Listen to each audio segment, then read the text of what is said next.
So, first thing is try to mitigate the use of them on your property. I mean, I use a little bit of pesticides in a spot treating manner. We try to avoid anything blanketed or anything just, blanketed across the board.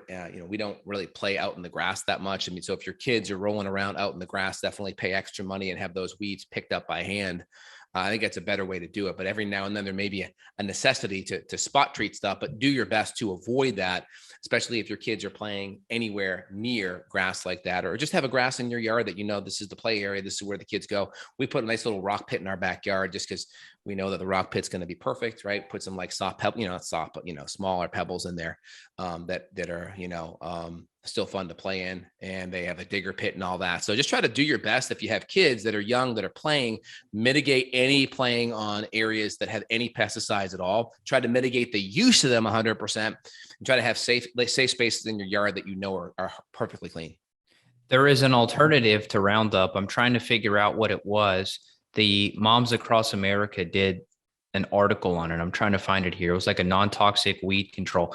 I don't care about weeds. My grass looks cool. It's got clover. We've got many other different species of plants besides just grass. I mean, I think it's a myth and it's dumb. You have all these neighborhoods where they think you got to have the grass looking perfect. And grass is just like another version of monoculture. It's like if you go and walk through my yard, you're going to see so many different types of plants. So I just don't care. I think people have been brainwashed by the mainstream industry. Like even our neighbor, we've seen, just out in flip-flops spraying the glyphosate on their weeds. It's like, who said dandelions are bad? Like that's the first food for bees. So for me, I'd rather see a field full of dandelions. I guess it's personal preference, but I kind of like it. Yeah, it just depends. The biggest problem with weeds in relationship to grass is they grow like 3 times the speed. So if you haven't cut your lawn for a week, your grass is this long and then your weeds are this long, right? So you have Right. you miss the nice homogeneous kind of clean lawn. I'm a big lawn guy. I like a nice clean homogeneous lawn. So I'll walk out there, halfway through the week. If I see any weeds popping up, it's easy because they grow twice the speed as grass.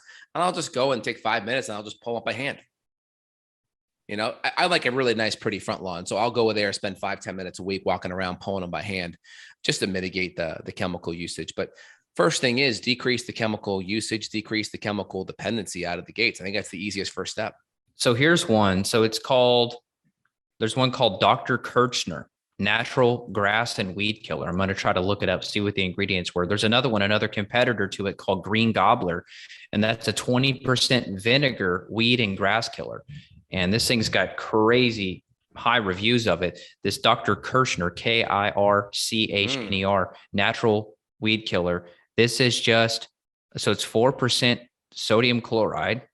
Interesting. Mm-hmm. And they say this ocean saltwater-based product is made for non-selective control of broadleaf weeds and weed grasses, results in hours. So there you go. I mean, it sounds like they're literally just using like concentrated ocean water, and they've got thousands of 5-star reviews on people. People on Amazon are posting their reviews of them in their garden after spraying this stuff, and it literally kills it all. This lady said here that it's magical and safe. So there you go.